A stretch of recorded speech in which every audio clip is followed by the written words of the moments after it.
तेव्हा शनीचे होणारे त्रास नसतात. शनी शिक्षण देतो वैराग्याचं, विरक्तीचं, आणि विरक्त करणारा एकमेव गुरु शनी. आपल्या घरातले आजोबा असतात तसा शनी आहे. आजोबा कान धरतात ते तुम्हाला सुधारण्यासाठी. मग बाकीचे ग्रह कसे आहेत? बुधबुद्धी, मजा विनोद करणे, शुक्रशृंगार, चंद्राशी मजा करणे, मनाचे खेळ. शनी महाराज म्हणतात, विचार करा, जन्मा यावेळी मरावे, किती वेळा असे फिरावे. स्मर सख्या हरीच्या पाया, किती उगाच फिरशील वाया. आणि शनीच्या 7:30 नंतर माणूस खूप अंतर्मुख होतो. किंवा मी माझा मित्र समजवतो त्याला, किंवा माझी बायको कोडं प्रेम करत होतो ते अशी निघाली. हे सगळे निगेटिव्ह अनुभव येऊन आपण विरक्त होतो. ती विरक्ती सहजासहजी येत नाही.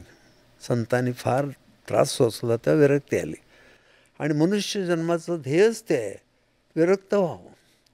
समजा आपल्याला प्राण्यांच्या योनीला टाकलं असतं तर आपण काय केलं असतं? ही एकच योनी असे उपासना करू शकते परमेश्वराची आणि मुक्त होऊ शकते.